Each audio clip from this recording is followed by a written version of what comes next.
அனைவருக்கும் வணக்கம். நமக்கு என்ன பார்க்க போறோம் அப்படின்னா 2025-26க்கான புதிய மாணவர் சேர்க்கையை விவரங்களை எமிஸ் வலைதளத்தில் மூலம் அப்டேட் செய்ய வேண்டும். அதை எவ்வாறு மேற்கொள்ளலாம் அப்படிங்கிறத பற்றி தான் இந்த வீடியோ நம்ம பார்க்க போகிறோம். மறக்காம சேனலை சப்ஸ்கிரைப் பண்ணுங்க, வீடியோ அனைவருக்கும் ஷேர் பண்ணுங்க. ஃபர்ஸ்ட் அதுக்கு உங்களுடைய குரோம் ப்ரௌசர் ஓப்பன் பண்ணிக்கோங்க.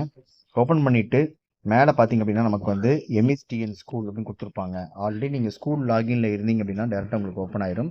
சப்போஸ் நீங்கள் லாக் அவுட் பண்ணிங்க அப்படின்னா உங்கள் பள்ளிக்கான யூசர் ஐடி பாஸ்வேர்ட் போட்டு நீங்கள் லாகின் பண்ணிக்கலாம். இப்போ எங்கள் ஸ்கூல் லாகின் பண்ணிட்டேன். அதில் மேலே 3 லைன் மாதிரி இருக்கும். அதில் ஸ்டூடெண்ட் அப்படிங்கிறத கிளிக் பண்ணிவிட்டு ஸ்டூடெண்ட் அட்மிஷன் ஃபார்ம் 2025-26 கொடுத்துருப்பாங்க. அதை நீங்கள் டச் பண்ணிக்கிங்க. டச் பண்ணிட்டீங்க அப்படின்னா நமக்கு நெக்ஸ்ட் ஒரு பேஜுக்கு கூட்டிகிட்டு போகும். இதில் பார்த்தீங்க அப்படின்னா 2025-26 மாணவர் சேர்க்கை விண்ணப்ப படிவம் அப்படின்னு கொடுத்துருப்பாங்க. கீழேயே பார்த்தீங்கன்னா உங்களுக்கு ப்ளூ கலரில் ஆட் ஒரு சிம்பிள் கொடுத்துருப்பாங்க. இதை நீங்கள் டச் பண்ணிக்கிங்க. டச் பண்ணிட்டீங்க அப்படின்னா சில வழிகாட்டு நெறிமுறைகள் அவங்க கொடுத்துருப்பாங்க. இந்த வழிகாட்டு நெறிமுறைகள் பார்த்தீங்க அப்படின்னா பின்வரும் மாணவர்களுக்கு மட்டும் இது பொருந்தும்னு சொல்லியிருக்காங்க. ஒன்று அங்கன்வாடி மாணவர்களுக்கு இந்த ஃபார்ம் நம்ம போட்டுக்கலாம். ரெண்டாவது பார்த்தீங்க அப்படின்னா தனியார் பள்ளிகளில் சேர்ந்த மாணவர்கள் அல்லது பிற மாநிலங்களிலிருந்து அல்லது நாடுகளை சேர்ந்த மாணவர்களுக்கும் இந்த அட்மிஷன் ஃபார்மை நம்ம பயன்படுத்திக்கலாம். அடுத்தது நேரடியான புதிய சேர்க்கை செய்யக்கூடிய மாணவர்களை இந்த அட்மிஷன் ஃபார்ம் மூலமாக நம்ம அட்மிஷன் செய்து கொள்ளலாம் அப்படி சொல்லியிருக்காங்க. கீழே பார்த்தீங்கன்னா சில குறிப்புன்னு கொடுத்துருக்காங்க. இதில் பார்த்தீங்கன்னா அரசு அனுமதி பெற்ற பள்ளிகளிலிருந்து மாற்றப்பட்டு அல்லது பதவி உயர் பெற்ற மாணவர்களுக்கு இந்த விண்ணப்ப படிவம் பொருந்தாது அப்படிங்கிறத நமக்கு கொடுத்துருக்காங்க. சரிங்களா? அதே உங்களுக்கு தமிழ்லையும் இங்கிலீஷ்லையும் உங்களுக்கு கொடுத்துருக்காங்க. இப்போ எப்படி மாணவர்கள் விவரங்களை நம்ம பதிவு செய்யலாம் அப்படிங்கிறத நம்ம பார்த்துடலாம். ஃபர்ஸ்ட் மாணவர்களுக்கு பொருத்தமானவற்றை தேர்ந்தெடுக்குன்னு சொல்லியிருக்காங்க. அதில் பார்த்தீங்க அப்படின்னா நமக்கு எங்கள் ஸ்கூலில் 5 மாணவர்களுக்கு அட்மிஷன் போட்டிருக்கோம். எல்லாமே அங்கன்வாடியில் தான் வந்திருக்காங்க. அதனால் அங்கன்வாடி அப்படிங்கிறத செலக்ட் பண்ணிக்கிறேன். அதே மாதிரி நீங்கள் சுயநிதி பள்ளியில் இருந்தால் அதை செலக்ட் பண்ணுங்கள், அல்லது பிற மாநிலமாக இருந்தால் அதை நீங்கள் செலக்ட் பண்ணிக்கலாம். எங்களை அங்கன்வாடி நான் செலக்ட் பண்ணிக்கிறேன். அடுத்து பார்த்தீங்கன்னா மாணவர் பெயர் ஆங்கிலத்தில் பதிவிட சொல்லிக்கிறாங்க. நீங்கள் ஆங்கிலத்தை நீங்கள் டைப் பண்ணிக்கிங்க.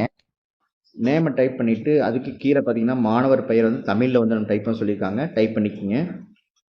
டைப் பண்ணி முடிச்சுட்டு அடுத்தது ஸ்டூடெண்டோட டேட் ஆஃப் பர்த் பிறந்த தேதி டைப் பண்ண சொல்லியிருக்காங்க. டச் பண்ணிக்கிங்க. கேலண்டர் ஓப்பன் ஆகும். அதில் இயரை செலக்ட் பண்ணிக்கிங்க. மந்த்தை செலக்ட் பண்ணுறதுக்கு மந்த்தை நீங்கள் டச் பண்ணிங்க அப்படின்னா மந்த் உங்களுக்கு செலக்ட் ஆகி வரும். மந்த் செலக்ட் பண்ணிட்டு தேதி செலக்ட் பண்ணிட்டு செட்டுங்கிற ஆப்ஷனை கொடுத்துருங்க. அடுத்தது பாலினம் கேட்பாங்க. ஆண்னா ஆண் போடுங்க, பெண்ணை பெண் போட்டுக்கலாம். அடுத்தது அட்மிஷன் வகுப்பு கேட்டிருப்பாங்க. இதில் முதல் வகுப்பு சேர்றாங்க. முதல் வகுப்பு செலக்ட் பண்ணிக்கிறேன். அடுத்தது கற்றல் மொழி கேட்டிருக்காங்க. அது தமிழ்னு போடுறேன். உங்களுக்கு இங்கிலீஷ் மீடியம் இருந்தால் 2 மீடியம் உங்களுக்கு காட்டும். சரிங்களா? எங்களுக்கு தமிழ் மீடியம் மட்டும் இருக்கனால தமிழ் மீடியம் காட்டுது. உறவு முறை கேட்டிருப்பாங்க. பெற்றோர் அல்லது பாதுகாவலர் யார் சேர்த்துறாங்களோ அது மாதிரி போட்டுக்கலாம். நீங்கள் பெற்றோர் அப்படிங்கன்னா பெற்றோர்னு போட்டுக்கோங்க. அடுத்தது தந்தையோருடைய பெயரையும் தாயாருடைய பெயரையும் அடுத்தது அவங்களுடைய மதத்தையும் நீங்கள் டைப் பண்ணணும். அடுத்தது தாயாரோட நேம் டைப் பண்ணிக்கோங்க. அடுத்தது பார்த்தீங்க அப்படின்னா செலக்ட் மதம் கேட்டிருப்பாங்க.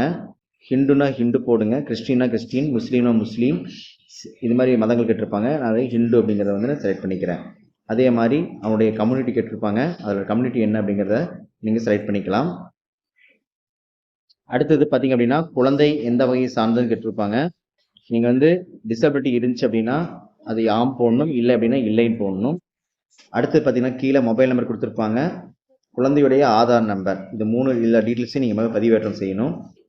அனைத்து தகவலுமே சரியான முறையில் இருக்கா அப்படிங்கிறத செக் பண்ணிவிட்டு கீழே நீங்கள் சப்மிட் அப்படிங்கிற பட்டனை நீங்கள் கொடுத்துட்டீங்க அப்படின்னா தயவு விண்ணப்பம் சமர்ப்பிக்கப்பட்டு உள்ளீடு செய்யப்பட்ட அனைத்து விவரங்களும் சரியான உள்ளவாண்ட உறுதி செய்து கொள்ளவும் போட்டிருப்பாங்க. வந்ததுக்கப்புறம் நீங்கள் சப்மிட்ங்கிற பட்டனை நீங்கள் கொடுத்துடலாம். இந்த வழிமுறை மேற்கொள்ளுமாறு அனைவரும் கேட்டுக்கொள்ளப்படுகிறார்கள். இந்த காணொலி மிகவும் உங்களுக்கு பயனுள்ளதாக நினைக்கிறேன். மறக்காம சேனல் சப்ஸ்கிரைப் பண்ணுங்க, வீடியோ அனைவருக்கும் ஷேர் பண்ணுங்க. நன்றி, வணக்கம்.